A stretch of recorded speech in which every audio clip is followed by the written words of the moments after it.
This is a relay project. Real Talk starts right now. Here's Ryan Jespersen.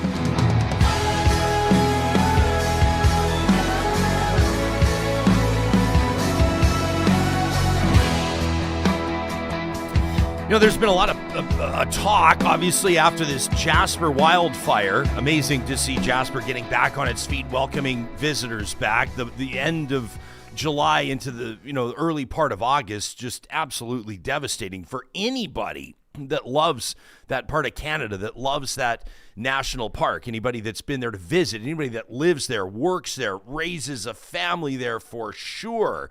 And a lot of that talk has been around what could have been done ahead of that fire to maybe mitigate the absolutely disastrous demolition that happened there. What could have been done in the days ahead of time? What could have been done in the years ahead of time? The politicians have become involved at the different levels of government. Alberta Premier's got an opinion on it. Danielle Smith does. The Prime Minister has a take on it, as does the Federal Environment Minister. The official opposition leader, Pierre Poilievre, certainly has an opinion on it, as do members of the general public. But how focused and how accurate has been the conversation on what led to this Jasper wildfire, on why Jasper was vulnerable, on how the forests had been managed? A week ago on this show, on the 16th of October, we talked to two retired loggers, foresters, Ken Hodges and Emile Bégin. You can watch that episode on our YouTube archive. You can check it out wherever you get your podcasts. They sent an email on the record to the feds via the environment minister. As a matter of fact, a couple of them 7 years before Jasper burned, warning of exactly that. And they were called, Ken was, rather, to testify in front of a parliamentary committee hearing of politicians, decision makers. You have to assume people with Parks Canada that will be looking at this and trying to learn from it. We talked to them after the fact, and they shared their opinion on what should have been done, on what they had recommended. They were up front during the interview. They said, we're not scientists, we're not researchers, but between the two of them, they say we've got 80 years of experience in the forest, and we know what we saw, and we know what we know, and, that's why we warned Ottawa about this. There's one person, maybe a few, but certainly one in particular that didn't love that interview. And he's not just a civilian with an opinion. He's a professional storyteller. Bob Covey is the founder of the Jasper Local, and he reached out to the show and he said, I got to tell you something. He says, I got to take issue with a lot of what I heard on that episode. He actually submitted it in the form of a flamethrower, our Friday tradition presented by the DQs of Northwest Edmonton and Sherwood Park, where folks can have their hottest takes. They fire up their flamethrower, let us know what's pissing them off. We said, Bob, no way. You got to come on the show. You got to show us your face. You got to let us hear your voice. You got to let us pick your brain. And so he's agreed to do that. Bob Covey coming up on the show today. This episode is being made possible with the support of Business Career College. You can find them online, businesscareercollege.com. They've been doing financial training since 1997. So they've got a lot of experience. They've graduated a bunch of financial professionals, including senior finance advisors that are doing great work right now. How many of you, though, working in that field have your CDAA designation? This is the Certified Digital Asset Advisor designation. They've just launched this at BCC. The future is here, and the next gen of Canadians is interested in adding different elements to their financial portfolios, including decentralized finance. You're going to get questions on the blockchain and Bitcoin and NFTs and all that kind of stuff. You want to make sure that your education goes deeper than what you've seen on TikTok, right? This new designation is an investment in your career and the financial future of your clients. Financial professionals are going to want to check this out. It's the CDAA designation right now at businesscareercollege.com. If you sign up with the promo code Ryan20, that's all one word, Ryan20, they'll knock 20% off the investment in this designation at businesscareercollege.com. I'm not going to drag this into it and muddy the waters, but Bitcoin's had a real bump lately, a real jump lately since we talked about it with the strategists and Corey Hogan and comparing Bitcoin to the S&P 500. Man, oh man, is it ever rallying. Anyway, like we always say, don't listen to us when you make your investments. Bob Covey, despite growing up in Alberta, before he got a reporter job in the beautiful town of Jasper, pretty much right out of journalism school, he'd never actually been there. Bob's story and mine are kind of parallel on this. Growing up in the beautiful province, but having never been to that national park. But he found that when he moved there for work, it was a fast friendship, forged immediate connection with the community and the people there. He founded the Jasper Local, a fiercely independent and excellent storytelling entity in the park. And Bob's knit together community journalism and mountain culture coverage. Until he started a family with his wife, Bob thought the closest thing to bliss was twisty single track. That's right. He's a passionate outdoor enthusiast, loves being on a bike, loves to get a line in the water, an avid angler, and he takes for granted neither the trails at his doorstep nor the stories he is trusted with, which include those of Jasper's complex relationship with wildfire. It's a real pleasure to welcome Bob Covey to the show. Thanks for making time for us this morning, pal. What's the morning looking like in beautiful Jasper National Park? Good morning, Jespo. Can you hear me? I can hear you loud and clear. So many of your guests start out on mute. That's not true. That's not true. Our guests do a pretty good job, but I was not anymore. Were you lying awake at night, worried that your first 3 or 4 seconds in your Real Talk debut were going to be marred by being stuck on mute? Well, in my window it says I'm on mute. So that's because we have a talented technical producer that takes over the controls and flies the plane, so you don't have to. Thanks, Johnny. Yeah, you got it. You got it. How are things looking in Jasper this morning? Talk to us like honestly, just the basic details. What does your trip into work look like? How does it look different maybe than it did a few months ago? Was your home impacted? We have a chance just to chat. First of all, just get caught up on like the ground floor. What's life like out there right now? Well, first of all, I just wanted to say flamethrower. Really, Jespo? Trigger warning. Yeah, no kidding. Just kidding. Hey, man, I had to deliver the flamethrower like 2 days after the town burned to the ground, and it was absolutely awful. But I guess sometimes we chuckle so we don't cry, right? Exactly. There's a lot of dark humor, and it keeps us going around here. Jasper's looking absolutely gorgeous. I was in the forest the last few days. The beautiful mosaic landscape up around the Pyramid Bench, just stone's throw away from my house. That's why we love to live here. That's a picture of Medicine Lake. I was there a couple weeks ago. It's a little frostier today. We had snow last week, and yeah, Jasper is in that beautiful state of change right now between summer and winter, or fall and winter, I should say. And it's an amazing place to be. There's not a lot of people here. People should come check it out. The shoulder season is where it's at, and there's lots of reasons to celebrate. Yeah, we were here's a shameless plug, but it's also just interesting and good information. We were letting people know in My Jasper Memories on our Wednesday episode this week that the weekend number 2 of the Jasper Dark Sky Festival is coming up. It's an incredible time of year to be out there. Obviously, hikers, when you talk about shoulder season, people know that love to get out and get their boots a little bit wet will know that this is the time where you can see some of the most spectacular colors out there. I talked to a friend who drove in, was coming in from BC and said, like, it sure hits you when you're coming in from the West End, like, and seeing a lot of that kind of carnage. Like, they said there's a lot of black, there's a lot of, the landscape looks quite a bit different, but said once you make your way into town, there's parts of town where you'd never know there was a fire whatsoever. Is that accurate? I think so. It just depends on the lens that you're looking through, I think. Going up to Moline the other day, yeah, it's pretty shocking to see the devastation around the canyon. You've got trees that are bent over sideways, and through the town side in kind of the red zones that are still getting cleaned up. It's pretty nasty looking. We can't wait to get those lots removed of debris.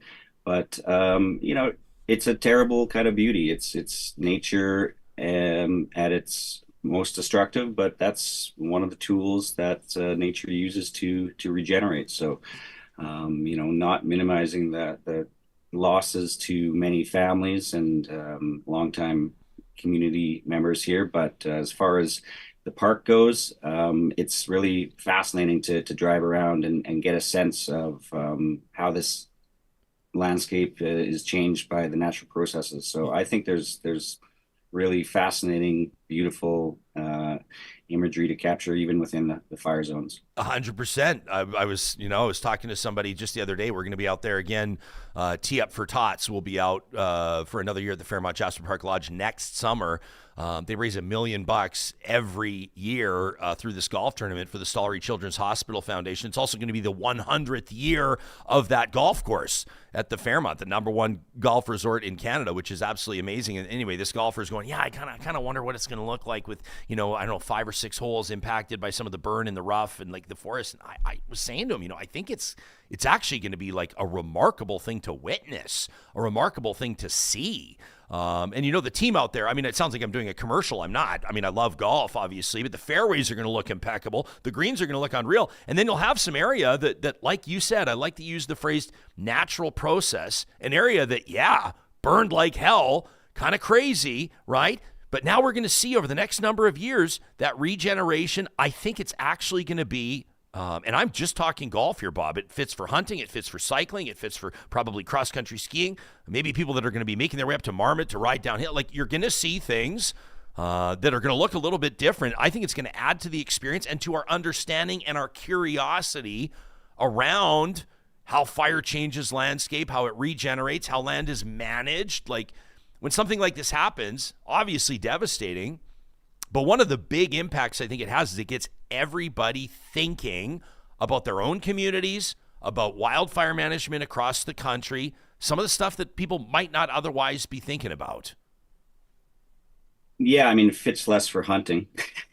Yeah, but sure. No, I hear what you're saying. That part of that the Jasper Park Lodge golf experience is, like you said, being in nature. I remember being on hole 3 and seeing a wolf loping across the fairway. I saw a grizzly on the fairway on 3. What is it about that hole? It must be like a my favorite one. Yeah, it's like a passageway, right? Yeah, it's definitely a wildlife corridor, and it looks a lot different now. Roche Bonhomme has been changed immeasurably for sure, but Jasper's still here. Jasper's not burnt out. And there's still many, many reasons to visit. Okay, well, listen, let's get to it now. You reached out, and I don't want to put words in your mouth. You can let us know what you thought about that interview. It was a week ago, October 16th. I talked to these retired loggers. For real talkers that may not have heard or seen that interview, we're going to tee up here, Johnny will. Just a brief synopsis. Here's a quick clip from the interview. Emile Bégent, Ken Hodges, loggers for like 40 years each, now retired, strong opinions on what was happening out there, in particular with the pine beetle, which does conflict with the conversation we had with Dr. Mike Flanagan. So we tie it all together here with a bow, and then we'll get back to Bob Covey in just a quick sec. You received a letter back from the then Minister of Environment and Climate Change, the Honourable Catherine McKenna, who wrote, Parks Canada is taking this matter seriously and has implemented the Jasper National Park Mountain Pine Beetle Management Plan over 2 seasons to address this issue. Was that sufficient for you, Ken, at the time to assuage your concerns or your fears about how this park was being managed? When I read the letter, no, it was not. In fact, it was too little, too late. The beetles had gone to a level of, you just couldn't control them. The food was there, the weather was there, everything lined up for their explosive presence, going from endemic, which they are normally within the stands and within the forest, to epidemic. And we saw that in Prince George and throughout BC. And here we have it in Jasper. It's nice that they put an effort into it, but it really wasn't enough. Because when we talked to Dr. Mike Flanagan, who I think is Canada's preeminent wildfire scientist, he explained to us why he believes that the mountain pine beetle did not play a role in this wildfire. This particular time, the mountain pine beetle affected stands were not the issue. It was a pyrocumulonimbus. So it really didn't play much of a role. He's Canada's preeminent wildfire scientist. Why do you believe differently? Take us into it. So I was able to really look at the fires, the pine beetles, the social and economic impacts, and the impacts from taking only narrow expert advice and not applying it to the whole landscape. The pine beetle repeats its fire cycle every 80 to 120, 135 years. This Jasper fire was 134 years after the last fire in the 1890s. That's not their area of interest. So ignoring what the pine beetles have done historically and saying that they're not contributing to fires, that's missing the whole forest ecosystem and ecological integrity that the forest actually can teach us about. So that's Emile Bejan, Ken Hodges, October 16th on Real Talk. Bob Covey, our guest, founder of the Jasper Local, right off the gate, right out of the gates kind of thing. Why did this rub you the wrong way? You were irritated for sure. Oh, well, I remember when those gentlemen came through Jasper and wrote letters to Parks Canada officials and came and presented to council. And, I take issue with the idea that nothing was done, right? They kind of said it in your interview that nothing was done. And that's just absolutely not true. I mean, I would have liked to take this Zoom call remotely and brought you up to behind my house where there's a fire break that was put in 2004, or, taking you to the various mosaics on the pyramid bench where prescribed fire has been applied to the landscape since, pre-1990s, when former Jasper National Park warden and wildlife specialist George Mercer came in. He's the person that I got my information from on that. I mean, the advice they were giving was to log Jasper. And, they also mentioned in that interview that they don't really do that in UNESCO heritage sites. That's correct. They don't. However, in 2018, Parks Canada did log parts of Jasper. There was 500 hectares of trees removed. I mean, I've sent your producer photos of the machinery and the cut blocks that were taken out. I was biking on them the other day. When I was biking on some of these trails 7 years ago, they were dense forest. You didn't know where you were. Now you can see kilometers down these cut blocks. From the air, you can see where Jasper's made these forest thinning efforts. So to say there's been nothing done is categorically false. And just the tone, kind of the finger wagging, being condescended to, narrow expert advice. That's just not true at all. I mean, the fire specialists, the vegetation management folks, the biodiversity experts, they're all engaged on these plans. And yeah, there was a mountain pine beetle plan in 2016 written up, and had no actions from that been followed through, I could probably take their point. But that's, unless you're here and you've been covering wildfire on the landscape for as long as I have, or if you're, a member of the teams that are engaged in this work, or a logger from Prince George, the Can4 company that came in and did that logging there's a photo of it there in 2019. I guess you wouldn't know all the work that's been done, but tens of millions of dollars have been spent on fire smarting. Like I said, 500 hectares were logged in 2019. And that's not to mention the countless hours and efforts spent fire smarting people's homes. There's always work and more work that could be done. I remember taking a fire smart tour in 2005 or 6 with the then vegetation specialist for Parks Canada. And we were driving down south. And as we kind of get further and further, you see, around Horseshoe Lake, you're probably familiar with that. It's really choked full of trees and kind of that monoculture forest as a result of 140 years of fire suppression. And I said to the expert at the time, what about this stuff? We're not going to fire smart this? I get that we did it around town, around the JPL, around Lake Annette, around Lake Edith. How about this? And he kind of looked at me like, we don't have as much money as God. We don't have all these resources. This is back when Stephen Harper's government was in power as well. And so that kind of idea that we did nothing, well, it's great for headlines, and it's great for parliamentary committee hearings, and it's great for politicians to chuck muck around, but it's just not true. So yeah, that's what annoyed me. That's what impelled me to write in. And yeah, I'm sticking up for the people whose work has been engaged in this for decades, because they share the same community with people whose homes they lost. And it's harmful when people say nothing's been done, because then those people with homes that have been lost look to their neighbors and people that they share, the hockey rink with and the grocery stores with, and kind of think, you sold me out. Well, that's not true. Do you think it's kind of strange that this story is not being told? Like, I mean, Well, I think we're all looking for simple solutions, right? That would be beautiful if the narrative was Parks Canada didn't do anything. Yeah, that would be great for news. That would be great for clicks. That would be great for advertising. It's just not that simple, It wouldn't be great for many people besides politicians, to be quite honest with you. I mean, it would probably get a few more clicks on shows like Real Talk and on headlines on the CBC and stuff like that.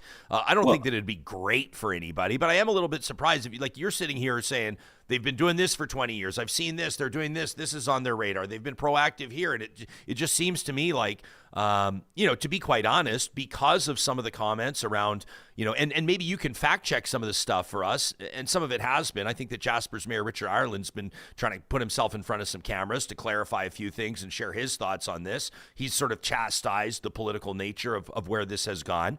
But some people, probably many people, are being led to believe that, like, fire crews and fire trucks were being turned around and told to go home. Fire crews were not being given access to the national park. Parks Canada and the federal government, the Trudeau Liberals, were warned about this happening and did nothing. Yada yada. You get the idea. I'm not making this stuff up. This is stuff that is being said, that is being reported, and I don't see. And I mean, credit to you, and I'm grateful we're having this conversation. But I don't see a lot of officials jumping in front of cameras saying, "Actually, we did this, and this to retain or restore public trust." You know what I mean? I know what you mean. Yeah, I mean, I think it's just easy headlines for media agencies, and certainly for social media warriors to jump on. Yeah, the "I told you so" narrative is a juicy one. As far as people not being let into the national park to save structures, there's a lot more to that story. I can't get into it too much at this stage, but there's a lot of untold stories about that operation. But I had an editorial recently that tried to dispel that idea that firefighters were not allowed in to save the community. It's just that narrative is not correct. And again, it's the people on the incident and the people in Jasper that are harmed by these by this hyperbolic sort of inflammatory atmosphere. Bob, talk to me about this helicopter tour that you took, because you talked to a lot of folks on that were in Jasper, like when this was happening, right, in July, and they'll say, like, everybody, I mean, credible experts, people with decades of experience, figured that this fire was like 4 or 5 days out, and then all of a sudden it was like knocking on the door. It was like right there in town. You took a fire tour, like a helicopter tour, is that right, with a fire specialist, Landon Shepard? When was that? What can you tell us about it? Yeah, that was really revealing. That was on October 8th. I think we flew around. We had a nice day to do it. I jumped on one of the tours as a media guy that they were touring around, one of their other fire specialists from out of the park. And yeah, I mean, it was just mind-blowing to get a sense of the magnitude and the sheer destructiveness of this fire. And I was able to get a sense of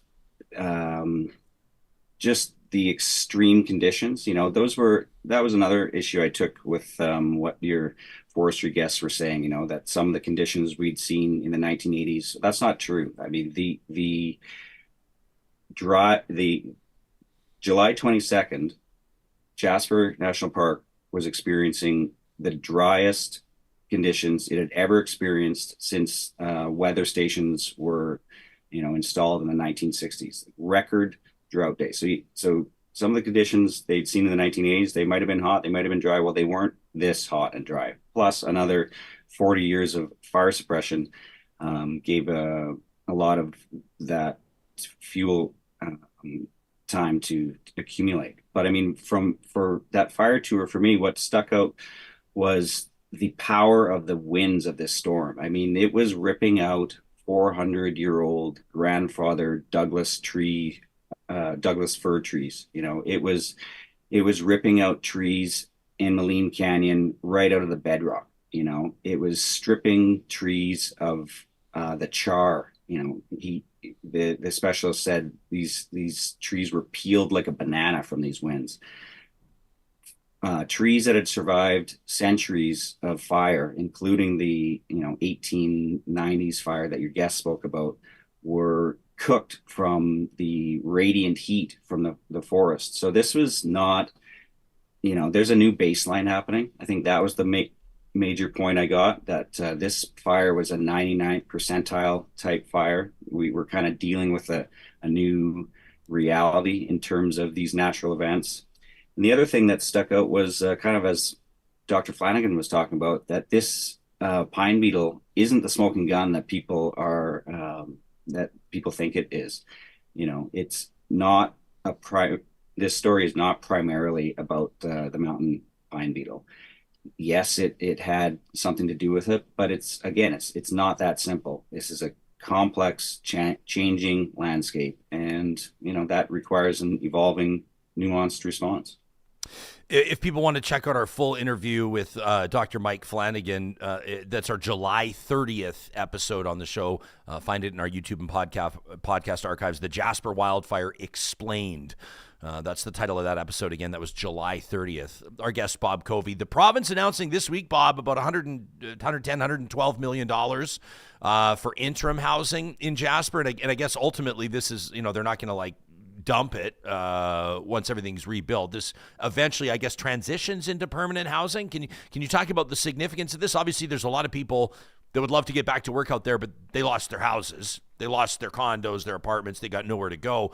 But Jasper was already experiencing a housing crunch, right, before the fire.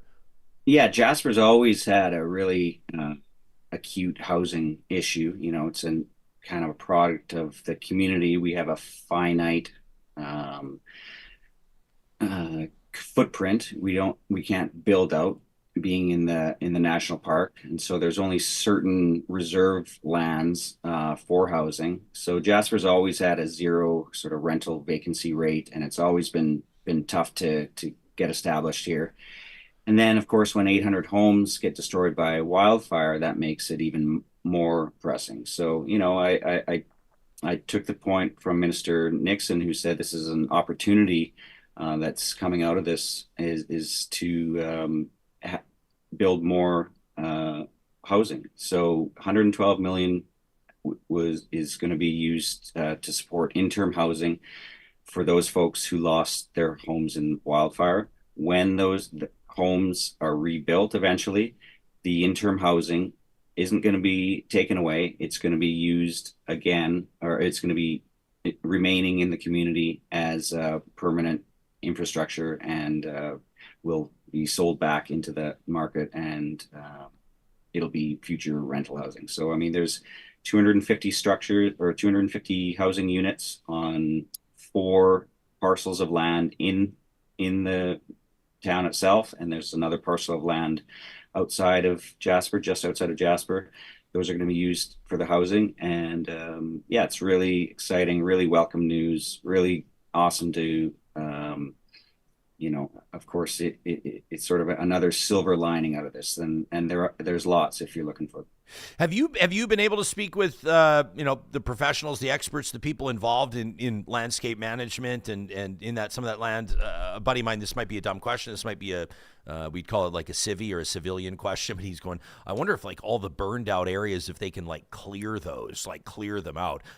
My guess is I don't think so, and I think that a lot of that kind of is supposed to go back into the earth over time. I'm not a scientist. Nobody listened to me, but he was wondering about what they're going to do there, and with some of that still standing beautiful green forest that's obviously going to prompt people to think a little bit more now, think twice when they look at it. I've seen some people talking about cutting like a swath of forest around the town, kind of like a moat idea. I don't know, like they say 5 kilometers. This is kind of funny, you hear this from time to time. Well, why don't you just kind of raise the forest in a 5 or 10 or 20 kilometer radius around Jasper? And I mean, can you imagine? That's not an option, right?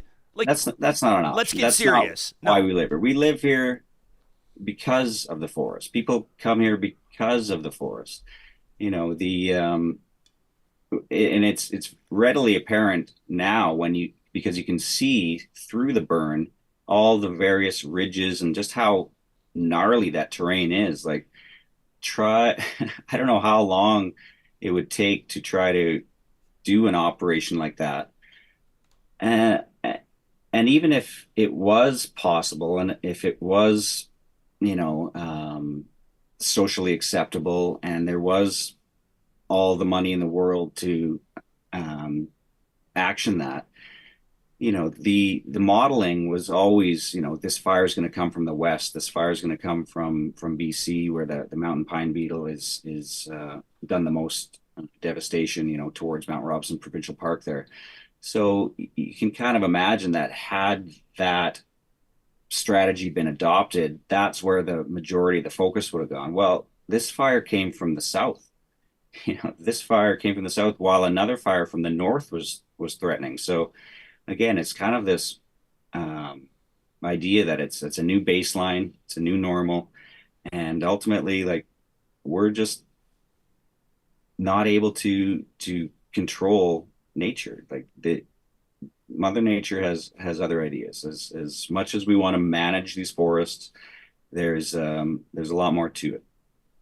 Bob, before we thank you for your time, and I'll want to remind everybody they can read your and your team's work at jasperlocal.com. I got to ask you about this other story. I don't think it has anything to do with wildfire, but it felt like kicking Jasper when it was down a little bit this summer. In so many ways, as tourism is huge to Jasper's economy, and Jasper is a so-called tourist town.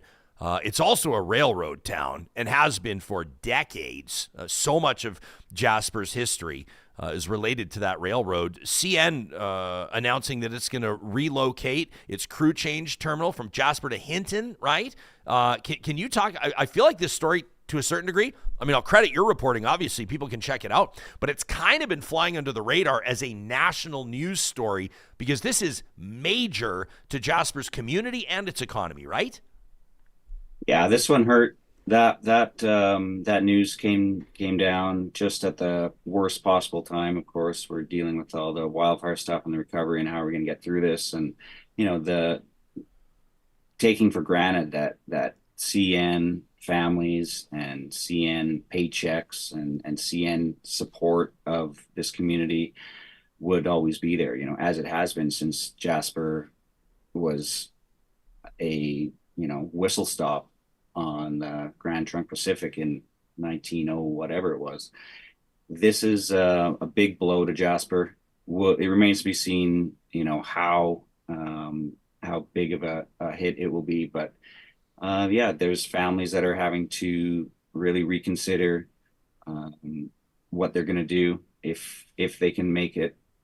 Are they going to move to Hinton?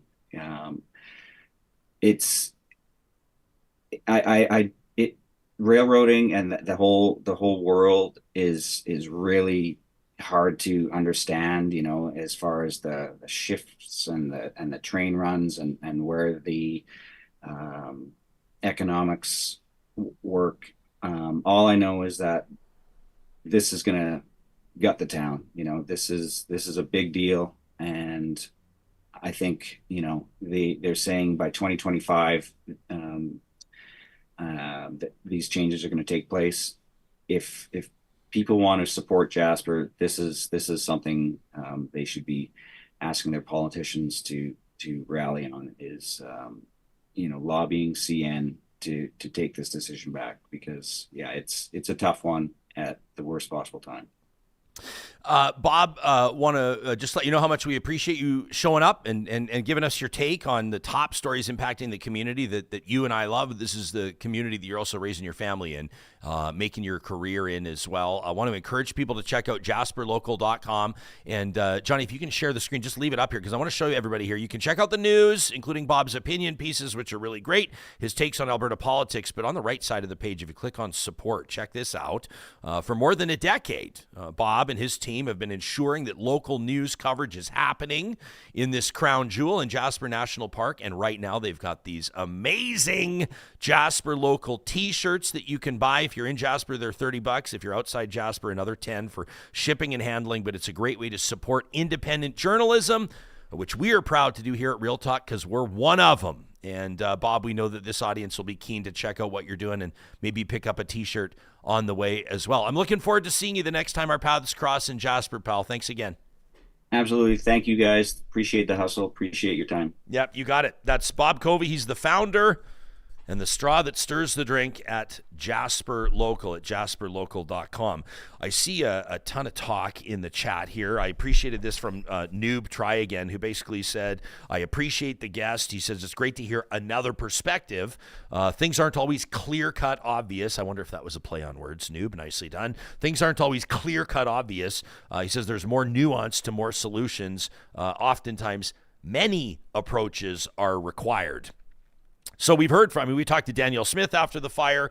We've talked to fire chiefs, including out of Spruce Grove, that were there that day. And of course, that week out there, protecting the lodge, protecting water infrastructure and the like. We've talked to Mike Flanagan. We've talked to the loggers. We talked to Bob. I think it was Seventh Pilot I saw in the chat that just basically said, I'm summarizing, but said something like, okay, so everybody else is wrong and this guy's right and we're good then. Okay, I guess we can all go home. I don't think that's what Bob's saying. That's certainly not what we're saying, but I think that our understanding of this is more fulsome by hearing more perspectives from people that are there, people that are talking to the experts, people that are up in the choppers, people that are interviewing the fire scientists.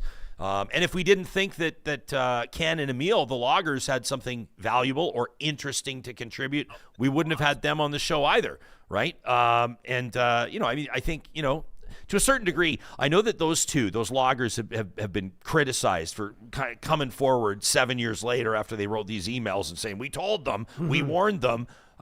Number one, I will say it just is human nature that if you called something, whether that's who's going to win the Super Bowl or that these lotto numbers were going to hit or that there was going to be a tsunami on this day. You got lotto numbers? Give them to me. Oh, I wish I did. I just checked like 30 tickets yesterday, Ofer. But it's human nature, I think, to a certain degree to want to say, I told him, I told you so, yeah, I called it, so I get that. But also, Ken being called in front of this parliamentary committee and participating in that hearing in Ottawa adds an element of interest to the story, and whether you like it or not, contributes to his relevance in the discussion. Yeah. Right? Like he's not some, I hate to say it, but like he's not some lunatic that they found on some, deep dark web chat room and decided to invite Lucifer 666 to Ottawa to talk to the parliamentarians, right? No. It's a guy that was on the record that they picked his brain. We wanted to hear from him too. So no, it's crazy the amount of information we've been taking in. Like you just listed all the guests we've had on. We have had so many. If you want to go back and then end with this one today, just go back and look at all the episodes we've done on Jasper. To me, to summarize everything, and I know you can't because there's so much to take in, I think that I don't think any one of our guests is right. I think they're all have a piece of the puzzle, but in general, this was a perfect storm. You've got record drought, record dryness. Some people, most of them who live outside Jasper, screaming unpreparedness, but people in Jasper saying they prepared as best they could. You've got the pine beetle thing. You've got the forest floor. You've got crown fires. You've got all these things that just a mixed bag of just lightning. Like, man, we've had so many episodes on all the things that made this fire so uncontrollable. And then just the bottom line at the end, climate change. And then again, what Bob said on the show today, nature, when it's this powerful, is unstoppable.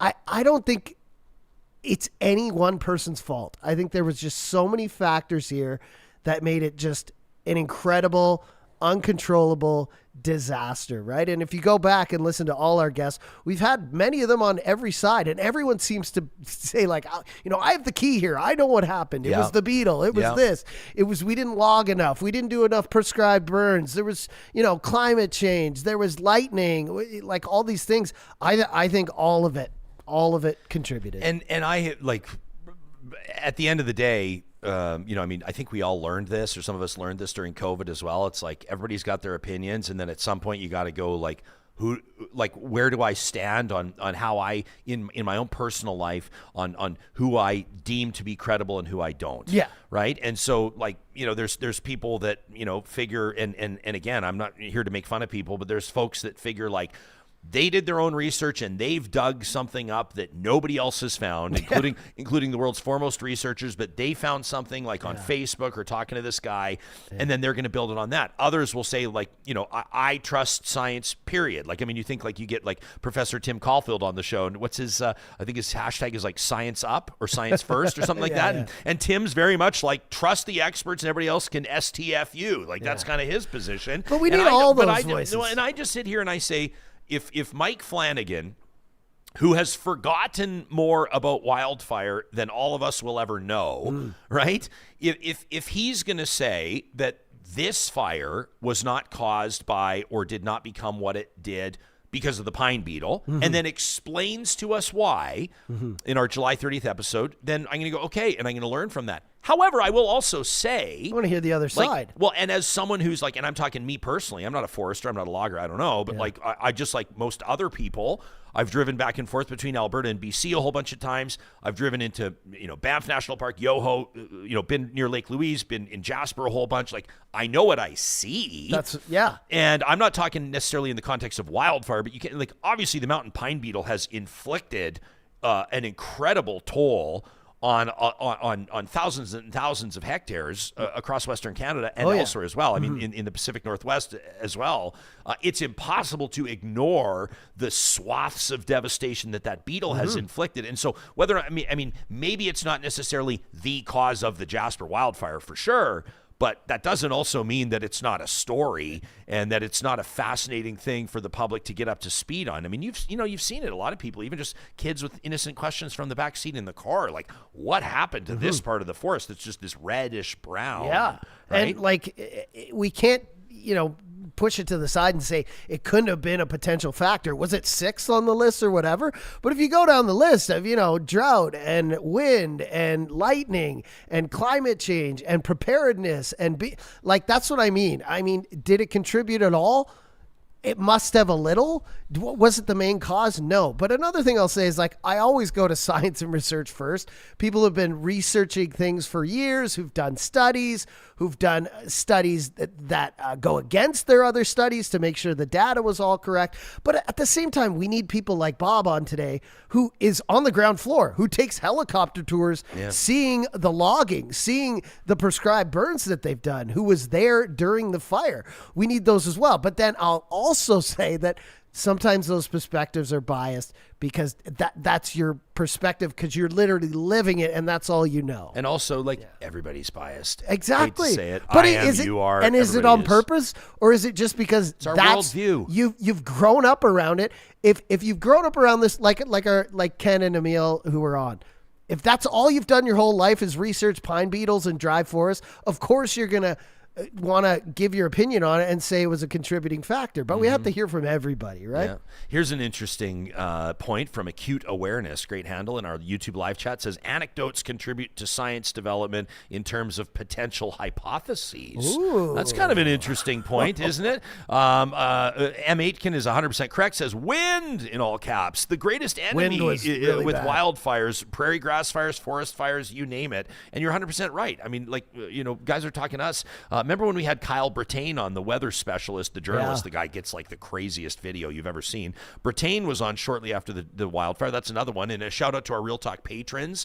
If you support us on Patreon, details on our website, you help us support independent journalism like what Kyle Brattain does. He was talking to us about the science of this Jasper fire and how it was creating its own wind. That was an amazing interview. And the weather it was creating, like it was literally we were talking about lightning, but it was literally causing the storms above it or causing them to be more intense. And just, I think all these things have to be looked at. Man, I've never learned so much about wildfire in such a short period of time as this has happened. I know we don't like to say silver lining, but just, whenever we hear about this and whenever people talk about the Jasper wildfire, it's the same thing every time. Everyone I talk to, Ryan, thinks they have the silver bullet. Yeah. It was this that caused it. And then I say, you know what? Go listen to our shows, because we've done about 10 now. And every single show, by the end of it, you'll be like, okay, now I've changed my mind. It was a pine beetle. It was climate change. It was unpreparedness. It was this. Like, it was all of it. We just want you to be the smartest person in the room. If you listen to or watch Real Talk, we want you to be the smartest person in the room. Horse Lake Ranch says you need a ring of more diverse species of trees and bushes around the town, not just clear cut.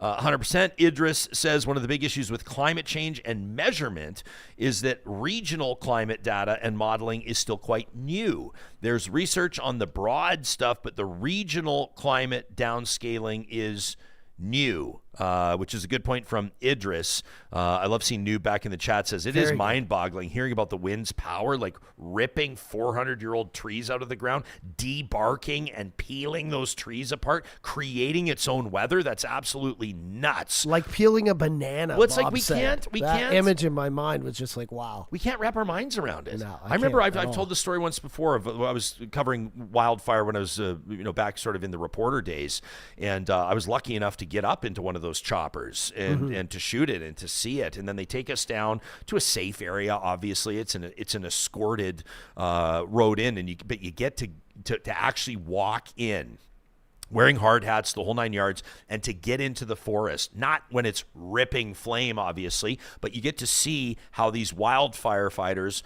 are working with like shovels and saws, and like you can't imagine the physical nature of this work. It's wild. Yeah. The point is just to say, some of the sounds, like there's this eerie silence in there as this fire's happening, but at the same time, the odd time you hear a dude, and these trees explode. Some of the viz I've seen, They blow up. It sounds like dynamite. It's literally wild. Like you think of like a fire cracking, and when one of those sparks goes off, and you hear it. Like, imagine that a million times. And then just the people who were talking about fighting the fires being like, I turned around and you see 30-meter high flames. And then you're driving down the road and you look behind you, and 30 seconds later, it's taken away, half an acre of, this is just, oh yeah, man, it's unbelievable. Like I can't even physically, like mentally rather, imagine it. I can't. Unless I was there. Yeah, no, 100%. And I like this from Ben as well, who says, everyone is biased, like everyone. He says the difference is between people who know that they are, people who don't recognize their own bias, and those who do but decide to reject it. I prefer the bias is worldview. This is the context of your upbringing, your observations, the people you're around, what compels you, what shaped your life experience. Everybody's biased. And I love, I'll go back to Tim Caulfield again. Like, he's a guy who, he's very passionate, but he said something in an interview one time. He's like, every time I see someone that's biased, I just think like, how did they grow up? Why did they get this view? And I was the same way before I started the show. I thought I knew, this and that the other, but now being on the show and hearing everyone's view from all perspectives, it's so clear that like, if you're biased, it's probably and everyone is biased. It's not your fault. It's not your fault. I didn't think that we were going to actually solve the cause of the Jasper wildfire today, but I think we tried. Travis may have done it in the chat. He says it might have been the chemtrails, and it might have been.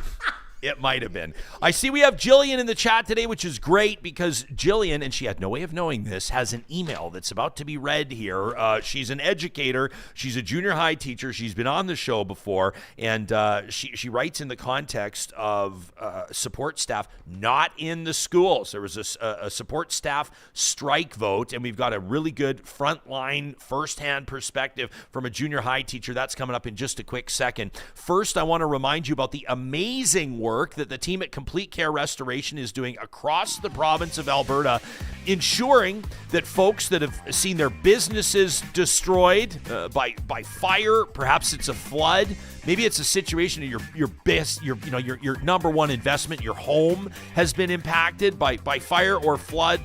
Maybe you've discovered black mold, or maybe there's asbestos that was a bit of a revelation as part of a renovation that you thought was going to be quick and easy, proving not to be that way. You need certified professionals restoring your property, rebuilding your peace of mind. That's what they do with more than a quarter century of experience. You can contact them today via their website, completecarerestoration.ca. Covey Renewable Energy is hiring right now. You're going to go seriously. A solar company is hiring heading into winter. Listen, the reason that they're doing this, they got to get their teams trained up, ready to go. They have the most skilled and fastest growing workforce in Western Canada, helping folks achieve their personal climate goals and lower their energy costs. You can look on their website for testimonials and more insight into the projects that they've been a part of. Residential, commercial, industrial, agricultural, you name it. Covey does it. A great opportunity. If you're an installer, if you've got your ticket, maybe you're even an apprentice looking to start off your career on the right foot, check out CoveyEnergy.ca. Our friends at Friesen Brothers want to remind you about their Pick 5 for 25 sale. That's right, you can pick 5 different types of meat. They've got 50 different cuts that you can choose from. Match and mix and match any 5 of them for just $25. You can find more information. I love this promotion, this recurring promotion. It's such a great deal for families that are trying to get those grocery dollars to go a little further. Check out the weekly flyer online, Friesen.com. Friesen Brothers is Alberta grown and Alberta owned. And our friends at California Closets want to remind you that the closet that you've always dreamed of, the organizational installation, could be in your boot room, your laundry room, whatever you've dreamed up, they can get it done within your budget. They've been doing it for years. A lot of people think you got to wait till you win the lottery, until you invest in something that's going to transform how you enjoy your home. That's not the case. I mean, listen, to be honest, if you do win the lottery and you're looking to dump a boatload into your dream home, they can do it. I mean, they can go top shelf like you wouldn't believe, but they can work with the modest visions as well. Custom designed to fit your space, custom designed to fit your budget. California Closets does it better than anybody else, and the consultation is free. You can book it online at californiaclosets.ca. I'm not biased, but they're the best in the business. Hey! Take it from me. But here's an example. I am biased because my wife and I shopped around. Exactly. And this you have is it at your house. Like, listen, Real Talk did not exist 10 years ago. We hired California Closets 10 years ago, and we were like, doing all right, but basically had a few things like, you've always been to the home. Ours was this home where in lieu of like a really nice big entertainment center, they just have like a tiny little guy, and then like the TV's up on like a couple of balancing on like encyclopedias, and like you got like the board games over on the side, and like, you know what I mean? That was us, and we had this vision. And anyway, whatever. I'm biased. I've seen what they can do, so there you go. Jillian in the live chat. It's great to see, except for what she's saying to our Real Talkers, those that join us live on YouTube or on the Mixler live audio app presented by California Closets, weekdays at 8:30 Mountain, 10:30 Eastern. She's talking about how today their school is operating without any support staff. What pain in the ass, wouldn't it be? But she wrote in, Jillian did just a few days ago, and she said to the Real Talk team, given this recent support staff strike vote, if you've been paying attention to politics and otherwise what's happening in our neck of the woods, she says, I'd like to take a moment to share what schools look like without these folks, without the support staff. She says, first, we have shockingly few of them. 4 of them in our school of roughly 500 kids. We've got the office assistant, the one that a lot of people called the school secretary back in the day. So this person answers the phones and manages all the late arriving students and hands out Band-Aids and locks and forks and cups and anything and everything else that a student might need during the day, along with administering first aid. This is the person who answers the phone when a teacher needs assistance if, let's say, an incident occurs in the classroom. classroom. The second person we have is the finance officer. She oversees and handles every dime that goes in and out of the school budget, ordering school and classroom supplies, tallying donations, like the thousands that we just raised via the Terry Fox Run. Way to go, kids. Way to go, teachers. She says paying for, booking field trips and transportation. Basically, teachers are not allowed to touch money. Did you know that? I didn't know that. Teachers not allowed to touch money. She says, finally, our last two support staff out of the four, I would only describe them as super women. You'll notice I've not called them EAs. Gillian says full-time EAs, or educational assistants, are not a reality in many schools. Between the two of them, our super women provide some EA support in a small number of classes. They run our school library. They run the small school shop where kids can buy some lunch snacks. They provide extra help in the office, especially during peak times of the year like registration, school startup, exams. They go on overnight field trips, and they oversee workplace health and safety. 4 support staff in a building with more than 500 people, all of them underpaid, all of them women. Gillian says, of course they're women. Who else would be so grossly underpaid?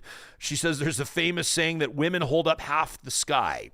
Well, in education, women support staff hold up the whole damn place. And with a looming strike, and now a strike, she says we're pretty much screwed. She says it should have never gotten to this point, but maybe a strike is what it'll take for folks to realize how valuable a service these women have been providing for so long. Gillian says, and I'm emphasizing the word women because support staff salaries are so poor that you can't live off them, let alone support a family. Many of the women in such situations take on other jobs, or maybe they're in traditional relationships with a partner who earns more. It's the only way these women who hold up our schools can survive. Our system's been running off the backs of women accepting underpaid work, and that is completely not okay. And as for a potential custodial staff strike, my school will not be a livable space after just one lunch period. Parents will be shocked when schools are forced to close because their kids can't successfully put their lunch waste in a garbage can or fill up a water bottle without spilling half of it in the hallway. And I don't even want to imagine the bathrooms. There's a huge either do I. She says there's a huge wake-up call needed in education, and I think it's about to hit. Good luck to us all. That from Gillian. Who signs off, and we all know Jillian. She's been on the show before, a junior high school teacher that is now dealing with that, and who would blame her for locking herself in a closet as opposed to dealing with this head on. We invite you to email the show anytime if there's something that resonates with you, just like Bob did, right? Bob wanted to write in and contribute to the flamethrower. Bob Covey did. We figured that his appearance would probably be better served with a live interview, and sometimes that happens, but a lot of times, and we'll get emails from folks, I won't say their names for obvious reasons, but you'll write in and say, hey, don't say my name, don't read this, but we wanted to give you some background information or some insight into things that are happening, and we always appreciate that. Coming up, what, did you have something to say? Did you want to talk about Tucker? Do you want to talk about Tucker? I was gonna save it. I think we should. No, let's do it. Yeah, we got some time. Let's do it. I was gonna rip into this tomorrow before the flamethrower, but this is. What if we miss it tomorrow? So we gotta talk about it today. Tucker Carlson, basically. Aaron Rupar tweeted this. I encourage you to follow Aaron. Does an amazing job covering American politics, in particular the presidential election. But Tucker Carlson on the record basically calling for a coup if Kamala Harris wins on November 5th. You want to roll it? Let's hear this. That's the point at which you say, no, I'm sorry. I put up with this crap for a long time. I indulge your little fantasy. It's like when your teenage girl becomes a vegetarian and you're like, okay, okay, it's fine. No, I totally understand. You're like, it's a phase. But if that phase goes on for 9 years and includes destroying your major cities and allowing your country to be invaded by millions of foreigners whose identities you don't know and whose purpose in this country is unclear, by the way, why shouldn't we feel threatened by that? If they go out of their way to crush families, to make it impossible for your kids to buy a house, and getting involved in the sex lives of your children, which they are, if they do all of that, they need to lose. And at the end of all of it, when they tell you they've won, no. You can look them straight in the face and say, I'm sorry, Dad's home, and he's pissed. Thank you. All right. That was the Turning Point Action Rally in the state of Georgia, organized by Charlie Kirk, a conservative provocateur. But I just thought, like, there are just these like trigger points and these words that he. I mean, he's an extremely skilled communicator. Yeah. He's very good at whipping people into a frenzy. But talking about these foreigners, everybody knows, right? These foreigners whose identities we don't know and whose purpose in this country is unclear. Right. He then starts talking about like Kamala Harris getting involved in the sex life of your kids and basically. And by the way, imagine your worst nightmare being that your teenage daughter was going to be a vegetarian. The whole thing just, and I'm biased, Ryan, but the whole thing from start to finish triggered me. But, I love going back and watching old Tucker Carlson when he used to wear bow ties and he was on, what was the show? Well, he was way back in the day. He was on MSNBC. Yeah, and he was so much more milder and almost like you could... I don't know. He was moderate, I thought. I mean, he was still right wing, but he was much more moderate. But like, God forbid your daughter eats vegetables, and God forbid, like, what do you mean? Their intention is to like what they've done since the creation of America, which is build the country, do all the jobs you don't want to do, Tucker, while you live in your $1 million home and spout off, all these insults, but. I mean, this is exactly what Trump did. He said things like this, and then after the fact, after everything happened, he said, I didn't incite a riot. I didn't say that. But, I mean, it's basically directly what Tucker is saying. Even if she wins, don't fucking believe it. Daddy's home. Yeah. And he's pissed. Also, I don't know if you follow Seth Rogen, great Canadian comedian that's Love him. made a hell of My a career in wife's the United favorite States. Guy. Encourage you to follow Seth Rogen on Instagram. Did you see his post yesterday? This was pretty significant. Just another interesting story. It won't probably turn the tide of the U.S. election, but he showcases or highlights Kamala Harris' interview where she basically says she thinks that weed should be legalized across the United States. And by the way, it's legal in some states. Well, yeah, but the federal government overrides it, which is different than Canada, right? I mean, like Alberta could legalize something, and if it's not legal federally, it's a different story. That's the reality in the United States. So this could have huge judicial consequences. This would mean that people probably that are still incarcerated in the United States for minor or petty drug offenses, including possession, as she says in the interview, smoking weed. When's the last time you heard a politician say weed, not cannabis, right? The old schoolers call it marijuana. Yeah. Those that are kind of like up to speed on like the political policy and like have like kind of their shirt collars the right way and they're wearing the ties, they'll call it cannabis. But like to hear the presidential candidate say, I don't think that smoking weed should be legal, or she says, I don't think people should be locked up in jail for smoking weed. I thought that was pretty significant. I like it, and I think I don't want to give any props to Trump because I think he's crazy, but like he opened the door for all this. On the right, them being however they want to be, saying whatever they want to say. Now the left is doing it. Do you see Eminem introduced Barack Obama? No, and then Barack Obama did an intro for Kamala at one of her last rallies, like this week. Eminem comes up and introduces Barack Obama. It's something I'm watching. I'm seeing the clip on somebody's Instagram, and then I had to go to the tape. I went right to online. I'm not going to say the one I subscribed to because everyone will be like, oh. And I went back and I watched it. I was like, this is something you would have never seen 10, 15, 20 years ago.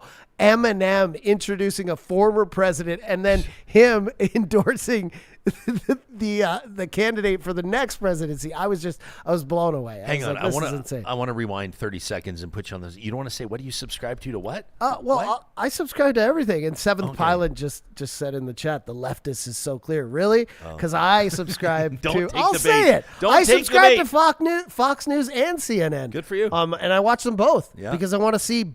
So do I. I want to see both opinions, and I actually think both of them act ridiculous some of the time. And this was one of those times where I went straight to Fox News to see what they said, and painting a picture of all the drug addiction and stuff Eminem has gone through. Is this the person they get to welcome a former president on stage? And then I go to CNN and they're like, "Did you see who brought up?" Like it's just. It's like black and white. Yeah. People are saying here, some pilot, Tucker wouldn't be anybody, but millions agree with him. 100% true. 100% true.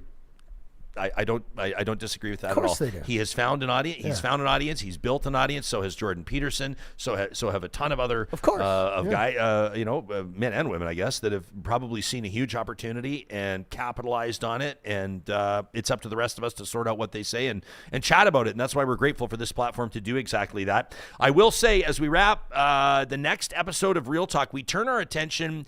I guess we're talking a lot about what's happening in the U.S. because of this election looming November 5th, but there's also something happening within days of that, a couple of days before, that's a big deal in Alberta politics, and that is that the Premier, Danielle Smith, has her leadership review at the United Conservative AGM in Red Deer. Our Real Talk Roundtable, the next episode of the show, will feature a former Deputy Premier, Thomas Lukaszuk, a former Kenny soldier, Cam Davies, speaking freely. We hope you'll join us.